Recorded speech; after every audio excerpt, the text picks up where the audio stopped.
Hi welcome back to our channel. And இன்னைக்கு நம்ம வந்துட்டு டே 1 டே 2 ரெண்டு கொஷின் பேப்பருக்குமான ஆன்சர் கீ தான் பார்க்க போகிறோம். ஸோ எல்லோரும் ஆன்சர் கீ போட சொல்லி கேட்டுருந்தீங்க. ஸோ பிடிஎஃபாக சென்ட் பண்ணலாம், இருந்தாலும் கொஞ்சம் எக்ஸ்பிளைன் பண்ணி பண்ணோம்னா எக்ஸ்ட்ரா பாயிண்ட் உங்களுக்கு ஏதாவது கிடைக்கும் அப்படிங்கிறதுக்காக தான். ஸோ இதுக்கப்புறம் நம்மளுக்கு வந்துட்டு டெய்லி மார்னிங் நைட் வந்துட்டு டெஸ்ட் கொடுக்குறேன்னா அடுத்த நாள் மார்னிங் வந்துட்டு நம்ம அந்த ஃப்ரீ டெஸ்ட்டுக்கான ஆன்சர் கீ பார்த்துக்கலாம். ஓகேங்களா? ஸோ இன்றைக்கி வந்துட்டு டே 1 டே 2 ரெண்டுமே பெண்டிங் இருக்கனால அது இன்னைக்கு ஒரே வீடியோவில் முடிச்சிடலாம். இன்னும் அடுத்தடுத்தது வந்துட்டு இன்றைக்கி நைட்டு டே 2 டே 3 டெஸ்ட் நடக்குது அப்படின்னா அடுத்த நாள் காலையில் வந்துட்டு உங்களுக்கு டே 3க்கான ஆன்சர் கீ இருக்கும். ஸோ இதில் வந்துட்டு டே 1 டே 2க்கான ஆன்சர் கீ ப்ளஸ் டே 3க்கான டெஸ்ட் கொஷின் பேப்பர் மூணுமே இருக்கும். ஸோ ஃபஸ்ட்டு டே 1 நம்ம 25 கொஷின்ஸ் வச்சோம் இல்லையா? ஸோ அந்த கொஷின்ஸ்க்கான ஆன்சர்ஸ் பார்க்கலாம். ஃபஸ்ட்டு கொஷின் பாருங்கள். சாகும் போதும் தமிழ் படித்து சாக வேண்டும் என்றன் சாம்பலும் தமிழ் மணந்து வேக வேண்டும். ஓகேங்களா? ஸோ இது வந்துட்டு யார் அப்படின்னா சச்சிதானந்தன். இது வந்துட்டு புக்குக்கு பின்னாடி ஃபஸ்ட் இயர்லேயே ஒரு பாடலுக்கு பின்னாடி இருக்கும். ஸோ நிறைய பேர் வந்துட்டு படிக்கிறப்ப என்ன பண்ணுறீங்கன்னா உரைநடை படிக்கிறீங்க, எல்லா பாயிண்ட்டையும் படிக்கிறீங்க, செய்யுள் படிக்கிறீங்க, பாடலையும் மனப்பாடம் பண்ணுறீங்க.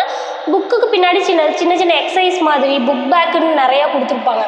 கோடிட்டிடம் அது கிடையாது, அதை தாண்டி சிலது கொடுத்துருப்பாங்க, பாக்ஸில் கொடுத்துருப்பாங்க, ஆக்டிவிட்டீஸ்க்காக கொடுத்துருப்பாங்க, ஸ்டூடெண்ட்ஸ் ஆக்டிவிட்டீஸ்க்காக வகுப்பில் இது பண்ணுங்கள், வகுப்பில் இந்த பாடலை டிஸ்கஸ் பண்ணுங்கன்னு கொடுத்துருப்பாங்க.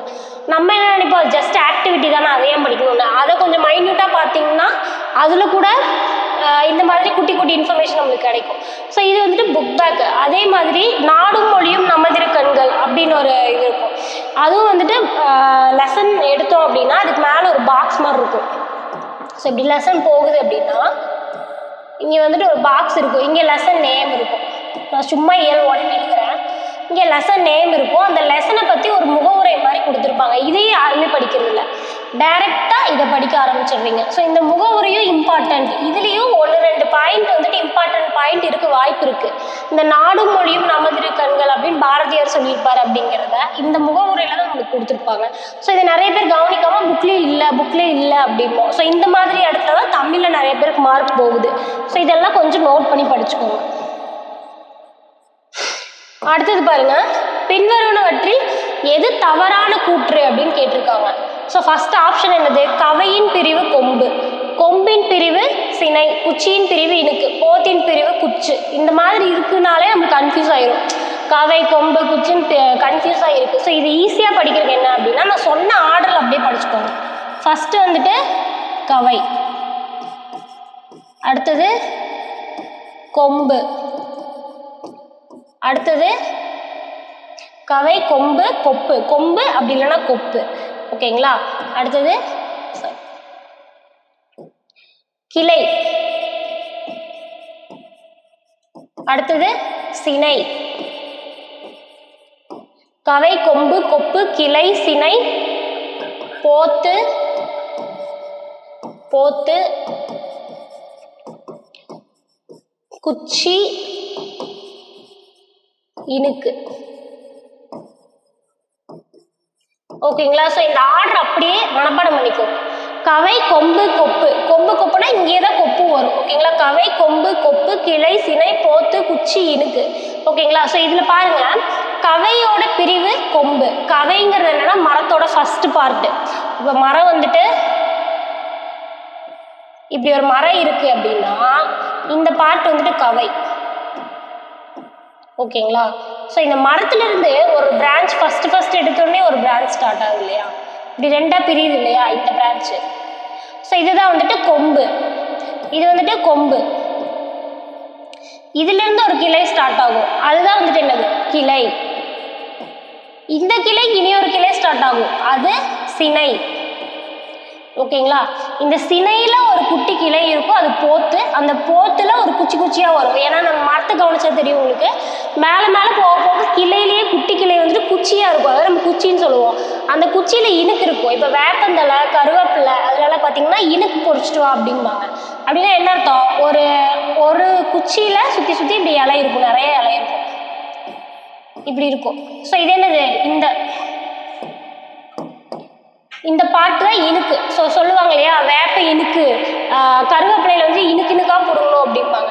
ஸோ அந்த மாதிரி அந்த கருவேப்பிலை வேப்பந்தலை எல்லாம் பார்த்தீங்கன்னா இந்த இனுக்கு இருக்கும். அதாவது அந்த தண்டோட மெல்லிய பகுதி ஸ்டார்ட்ல அந்த கடின பகுதியிலிருந்து மெல்லிய பகுதி அப்படிங்கிற மாதிரி நம்ம ஞாபகம் வச்சுக்கலாம்.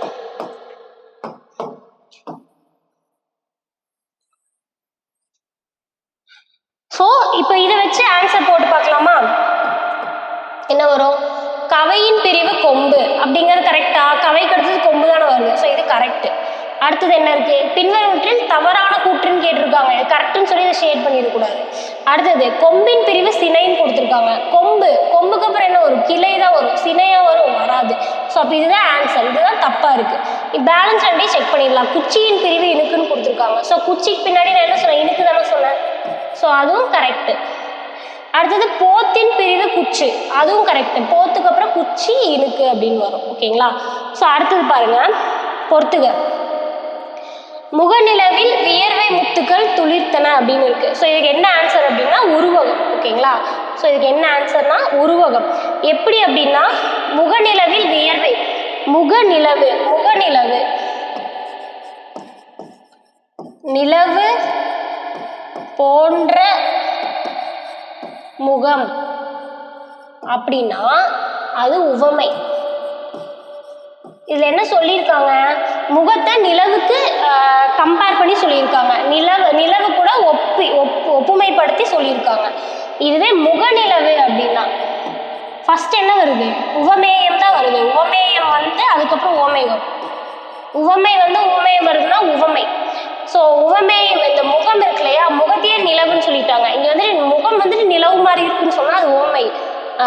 முகமே நிலவு தான் அப்படின்னு சொல்லிட்டு உவமேயத்தையே உவமையா சொல்றது தான் என்னது? உருவகம். ஸோ ஃபர்ஸ்ட் வேர்ட்லயே கண்டுபிடிச்சிடலாம் இது உருவகம் அப்படின்னு சொல்லிட்டு. ஸோ முகநிலவு. அடுத்தது வியர்வை முத்து.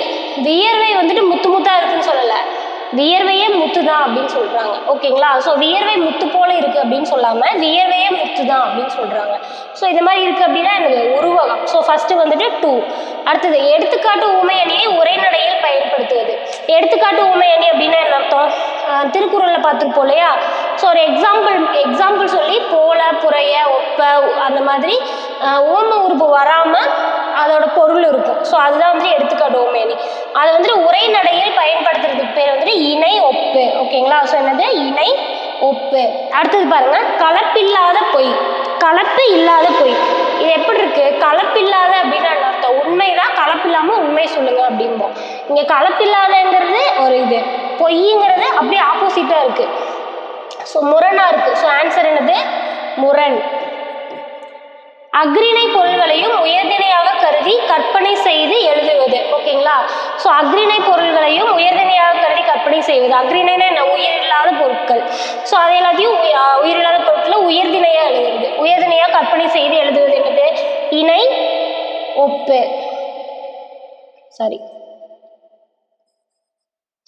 இணை ஒப்பு. எடுத்துக்காட்டு உண்மை அணியை உரைநடையில் பயன்படுத்துவது என்னது? ஒரே நிமிஷம். அக்ரிணை பொருள்களையும் உயர்திணையாக கருதி கற்பனை செய்து எழுதுவது இலக்கணை. இலக்கணை. ஓகேங்களா? ஸோ ஆன்சர் என்னது? 2, 3, 4, 1. 2, 3, 4, 1. தானணி சிறப்புறும் தனித்தமிழ் மொழியே தலைத்திணி தொங்குவாய் தண்டமிழ் மொழியே. இதுவும் புக் பேக்ல கொடுத்த பாடம் தான். ஸோ அதனால தான் புக் பேக்கை இம்பார்ட்டன்ட் கொடுத்து படிங்க. தமிழை பொறுத்தவரைக்கும் எதையுமே நம்ம இக்னோர் பண்ணக்கூடாது. ஸோ புக் பேக்ல இருக்கிற பாடம். இதுக்கு ஒரு ஹிண்ட் என்னன்னா மொழியே மொழியேன்னு வரும். உணர்வின் புணர்வதாய் உயர்த்தமிழ் மொழியே அப்படின்னு சொல்லிட்டு மொழியே மொழியேன்னு வரும். அப்படி வந்துச்சுனாலே அது யார் அப்படின்னா கா நமச்சிவாயனார். ஓகேங்களா? ஸோ அடுத்தது பாருங்க, பொறுத்துக. நாம் ஏன் தமிழ் கற்க வேண்டும். ஓகேங்களா? ஸோ இது யாரு? இதோட ஆசிரியர் யாரு? நூல் ஆசிரியர் கொடுத்துருக்காங்க, மணியன். ஓகேங்களா? முனைவர் சேதுமணி மணியன். இது எப்படி ஞாபகம் வச்சுக்கலாம் அப்படின்னா, நம்ம எதுக்கு படிக்கணும்? இது பாருங்களேன், இந்த ஸ்டேட்மெண்ட் என்ன? நாம் ஏன் தமிழ் காக்க வேண்டும், நாம் ஏன் தமிழ் காக்க வேண்டும் அப்படின்னு கேட்டிருக்காங்க. இதை கற்க அப்படின்னு சும்மா வச்சுக்கோங்க, ஏன்னா ஒரு ஷார்ட்கட்டுக்காக சொல்கிறேன். நாம் ஏன் தமிழ் கற்க வேண்டும் அப்படின்னு வச்சுக்கலாம். ஓகேங்களா? ஸோ அப்படின்னா காக்க அப்படின்னு வச்சாலும் மணி. ஓகேங்களா? மணின்னா என்னது? காசு. ஸோ காசை பத்திரமா காக்கணும் அப்படின்னு ஞாபகம் வச்சுக்கலாம். தமிழ் கற்க வேண்டும்னா நல்லா படித்தாதான் அமௌண்ட் ஏர்ன் பண்ண முடியும் அப்படின்னு ஞாபகம் வச்சுக்கலாம். ஸோ காக்க கற்க இந்த வேர்டு வந்துச்சுனாலே முனைவர் சேதுமணி மணியன். ஓகேங்களா. அடுத்தது தவறின்றி தமிழ் எழுதுவோம். தவறின்றி தமிழ் எழுதுவோம் யாருன்னா இதே ஆன்சர் தான், நன்னன் தான். ஓகேங்களா. ஸோ தவறின்றி தமிழ் எழுதுவோம் வந்துட்டு நன்னன். நன்னன். இப்போ தமிழ் வந்துட்டு நம்ம ஹேண்ட் ரைட்டிங் புக்ஸ்லாம் சின்ன வயசில் தருவாங்க. அதில் வந்துட்டு நம்ம வந்துட்டு ஒரு எழுத்துப்பிழை கூட இல்லாமல் எழுதிட்டு போனோம்னா மிஸ் நம்மளுக்கு என்ன போடுவாங்க, நன்று, மிக நன்று அப்படின்னு போடுவாங்க. ஸோ தவறின்றி தமிழ் எழுதுனா அவங்க என்ன போடுவாங்க, நன்று. ஸோ நன்னன். பச்சை நிழல். பச்சை நிழல் அப்படிங்கிறது என்னது, உதயசங்கர். நிழல் அப்படிங்கிறது ஞாபகம் வச்சுக்கோங்க. ஓகேங்களா. உதயசங்கர் அப்படிங்கிறது உதய சூரியன் ஞாபகம் வச்சுக்கோங்க. சூரியன் வந்துச்சுனா தான் நம்மளுக்கு நிழல் வரும். ஒரு பக்கம் வெயில் அடிச்சதுனால அதோட ஷேடோ நம்ம இந்த சைடு விழுகும். ஸோ நிழல் அப்படின்னாலே உதயசங்கர். ஓகேங்களா. ஸோ ஆன்சர் என்னது 3, 2, 1. ஸோ அடுத்தது பாருங்க, பொறுத்துக. வண்டோடு புக்க மணவாய் தென்றல். இது எந்த இந்த வரிகள் அதோட நூல் கொடுத்துருக்காங்க. ஸோ வண்டோடு புக்க மணவாய் தென்றல் என்ற வரிகள் வந்துட்டு சிலப்பதிகாரம். ஓகேங்களா. சிலப்பதிகாரம். வாயு வழக்கம் அறிந்து செறிந்தடங்கில். ஓகேங்களா. இது வந்துட்டு ஔவை குறள். அடுத்தது நாடும் மொழியும். இதை நான் சொன்னேன் இல்லையா, அந்த பாக்ஸ்ல கொடுத்துருப்பாங்கன்னு, இதுதான். இது பாரதியாரோட வரிகள். நாடும் மொழியும் நமதிரு கண்கள் அப்படிங்கிறது பாரதியார். வாயு வழக்கம் அறிந்து செறிந்தடங்கில் ஔவை.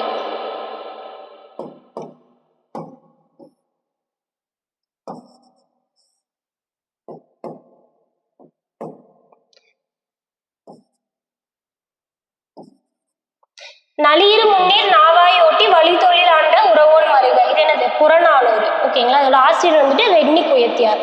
ஸோ ஆன்சர் என்ன வருது, 2, 3, 4, 1. ஓகேங்களா. தமிழ் அழகனாரின் இயற்பெயர். யார் தமிழ் அழகனார்? சந்தக்கவிமணி தமிழ் அழகனார் அப்படின்னு பார்த்துருப்போம் இல்லையா, இரட்டுற மொழிதல்ல. ஸோ அவர் தான் வந்துட்டு, அதாவது கடலையும் தமிழையும் வந்துட்டு முத்தங்கம் துய்ப்பதால் முத்தமிழ் எடுப்பதால் அப்படிங்கிற மாதிரி வந்துருக்கும். ஸோ அதுதான் வந்துட்டு யாரு, தமிழ் அழகனார் எழுதுனது. ஸோ தமிழ் அழகனோட இயற்பெயர் என்ன அப்படின்னா சண்முக சுந்தரம். ஓகேங்களா. இல்லை மா ராமலிங்கம் அப்படின்னு இருக்கு இல்லையா, இது யார் அப்படின்னா எழில் முதல்வன். எழில் முதல்வனோட இயற்பெயர் என்னது, மா ராமலிங்கம். அடுத்தது துரைமாணிக்கம். துரைமாணிக்கம் அப்படிங்கிறது யாரோட இயற்பெயர், பாவலேறு பெருஞ்சித்திரனார்.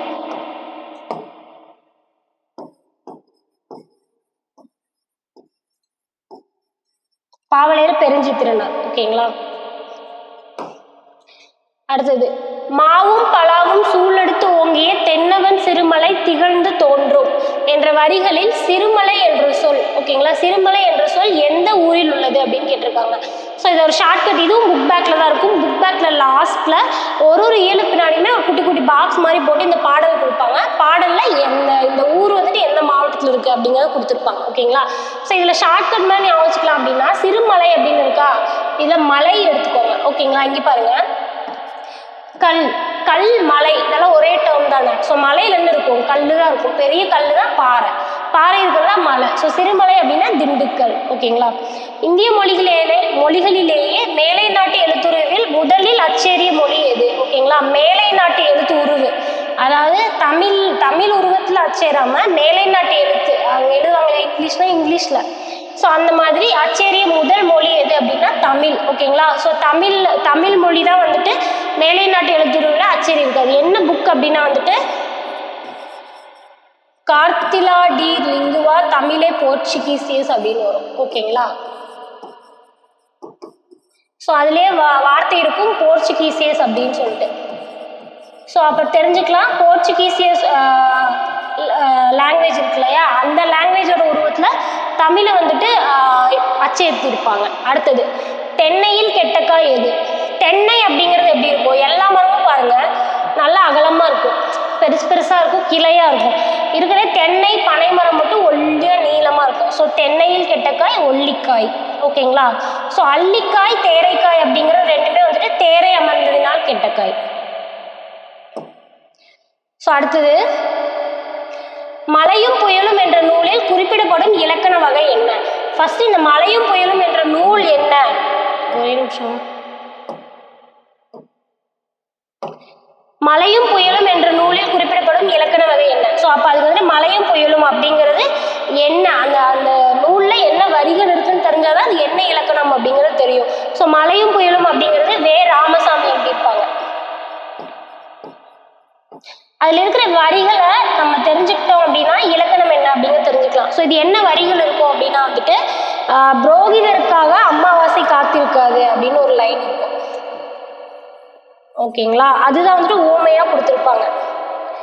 ஊர் கூடி செக்கு தள்ள முடியுமா, புரோகிதருக்காக அமாவாசை காத்திருக்காது அப்படின்னு சொல்லியிருக்கோம். ஸோ ஊர் கூடி செக்கு தள்ள முடியுமா, ஊர் கூடட்டும் அப்படின்னு வெயிட் பண்ணிட்டு இருந்தா உங்க காரியம் நடக்காது. ஸோ ஒரு விஷயம் எல்லாரும் சேர்ந்து ஒரு விஷயத்த பண்ணலாம் அப்படின்னு வெயிட் பண்ணிட்டு இருந்தோம்னா ஒரு காரியம் நடக்காது.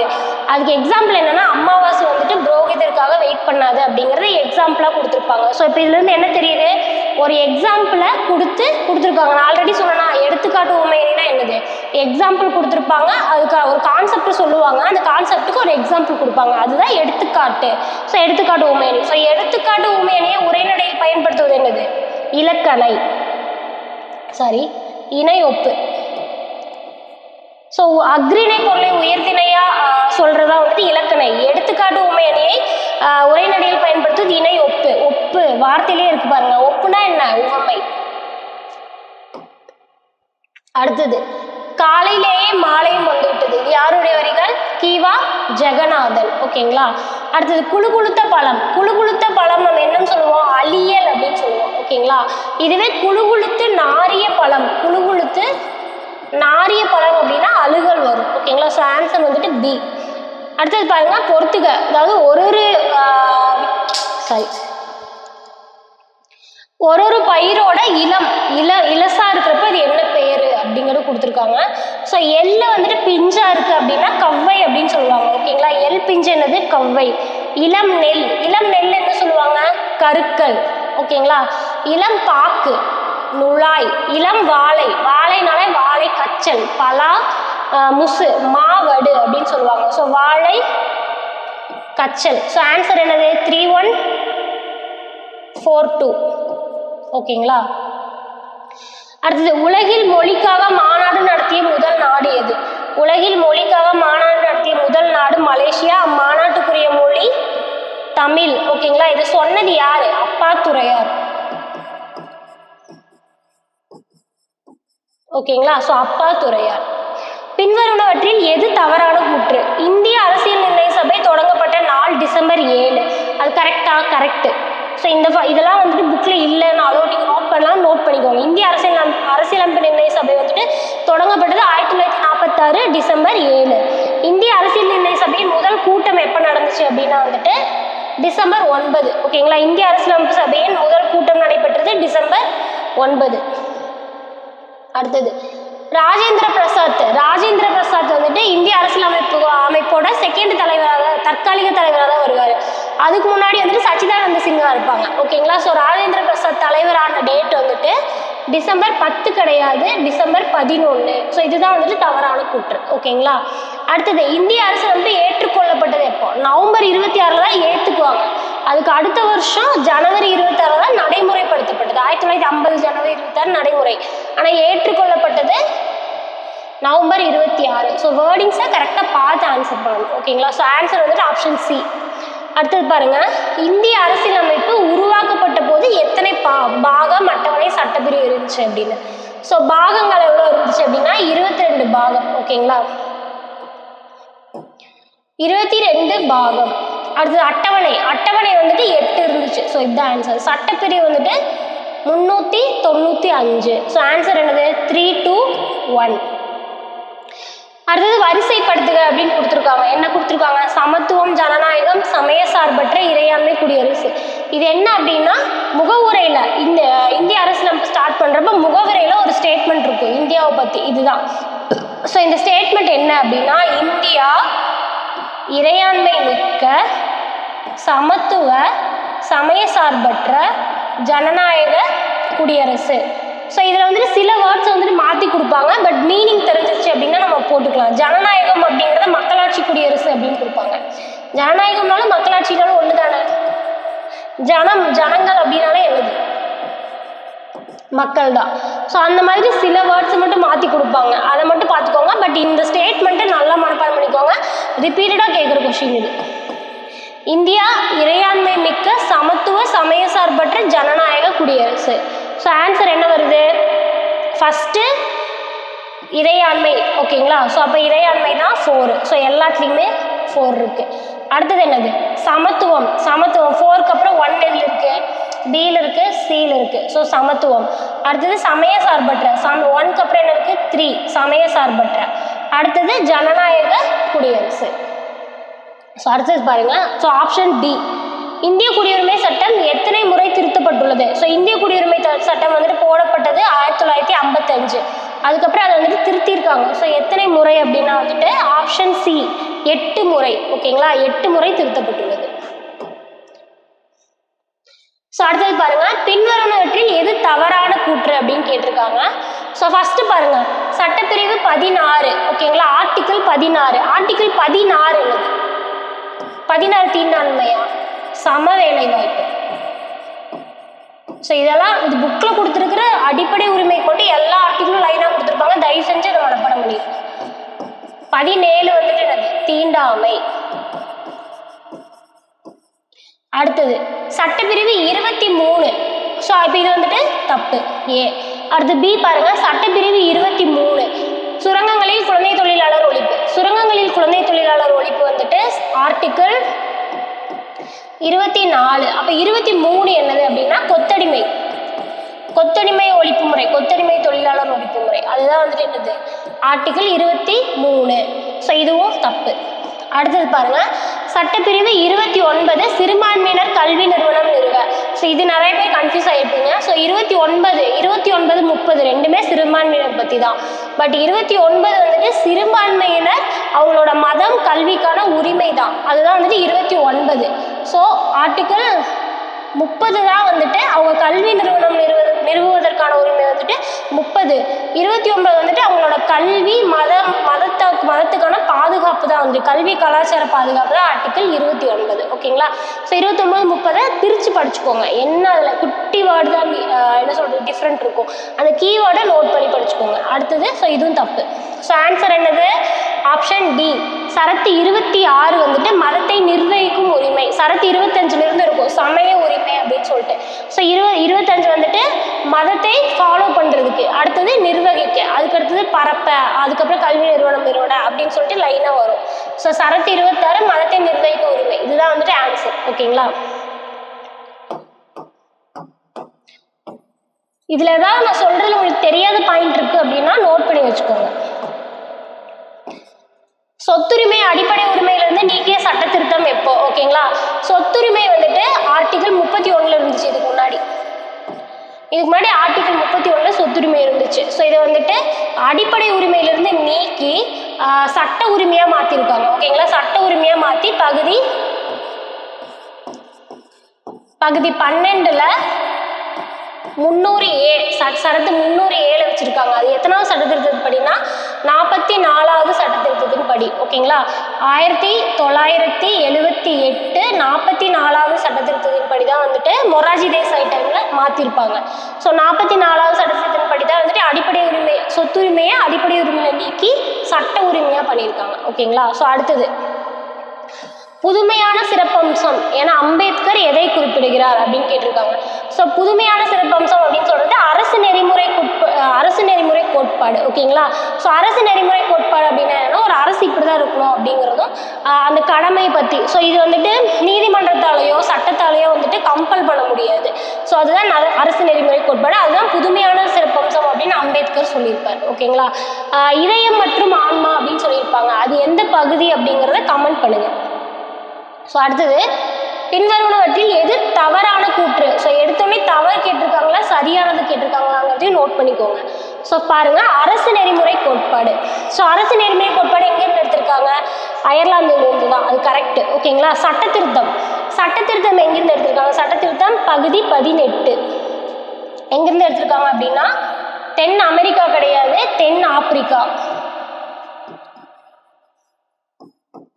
தென்னாப்பிரிக்காவிலிருந்து எடுக்கப்பட்டது தான். இப்போ நம்ம அரசியலமைப்பு உருவாக்குறப்போ ஒரு பகுதியும் ஒரு நாட்டிலேருந்து நம்ம எடுத்திருக்கோம் இல்லையா? ஸோ அது மாதிரி சட்ட திருத்தத்தை தென்னாப்பிரிக்காவிலேருந்து எடுத்திருக்கோம். அடிப்படை உரிமை அமெரிக்காவிலேருந்து அப்படிங்கிறது கரெக்டு.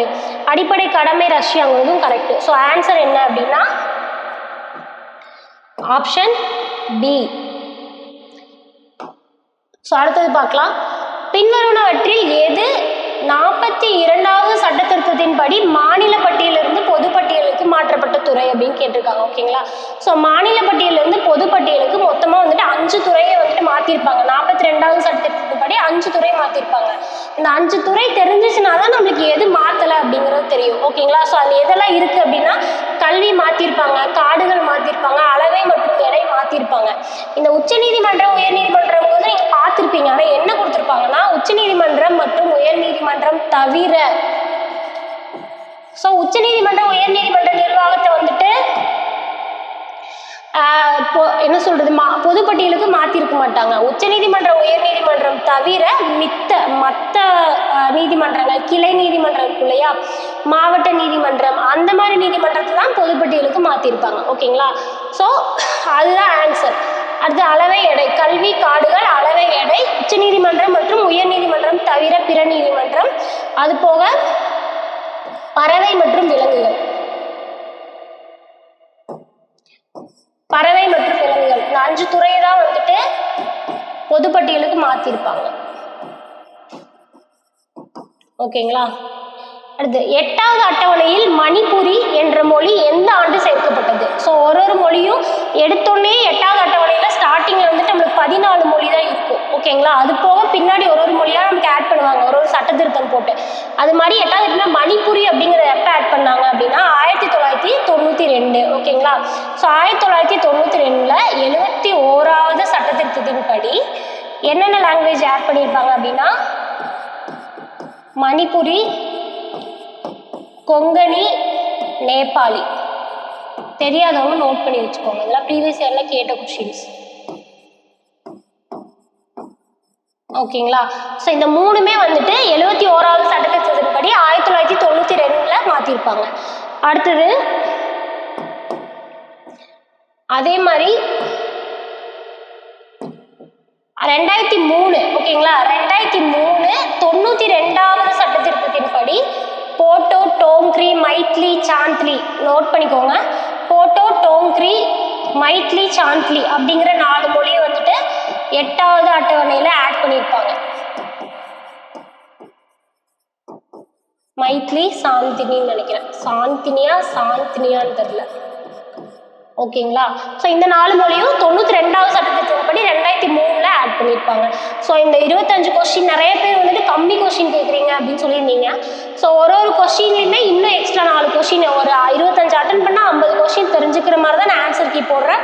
கொஸ்டின்ஸும் அப்படி தான் இருக்குது. ஓகேங்களா. ஸோ ஆல்ரெடி நம்மளுக்கு பேட்ச் மெம்பர்ஸ்க்கான கொஸ்டின் பேப்பரு அவங்களுக்கும் நான் பண்ண வேண்டியது இருக்குது. ஸோ அதனால் என்னால் இந்த நேரம் தான் எடுக்க முடியுது, எனக்கு வேலையும் போக. ஸோ அதனால தான் அந்த எல்லாரும் ரிப்பீட்டடாக கமெண்ட் பண்ணுறனால ஸோ அதுக்கு நான் ஆன்சர் சொல்கிறேன். ஸோ ஆனால் அந்த 25 கொஸ்டினும் ஒர்த்தபிளாக இன்னும் 4 விஷயம் தெரிஞ்சுக்கிற மாதிரி உங்களுக்கு ஆன்சர் கீ இருக்கும். ஓகேங்களா. ஸோ முடிஞ்ச அளவுக்கு இங்கிலீஷில் கேட்குறீங்க, நான் முடிஞ்சா ட்ரை பண்ணுறேன். பட் இப்போதைக்கு முடியாது. ஒரு 4-5 கொஸ்டினுக்கு அப்புறம் எனக்கு எப்படி டைம் இருக்குன்னு பார்த்துட்டு உங்களுக்கு ட்ரை பண்ணுறேன். ஸோ அது ஆன்சர் கீ ஓகேன்னு உங்களுக்கு பிடிச்சிருக்குன்னு நினைக்கிறேன். இதில் எல்லாரும் எவ்வளோ மார்க் எடுத்தீங்க அப்படிங்கிறத கமெண்ட் பண்ணுங்கள். ஸோ நம்ம அடுத்தது Day 2க்கான டெஸ்ட் பார்க்கலாம்.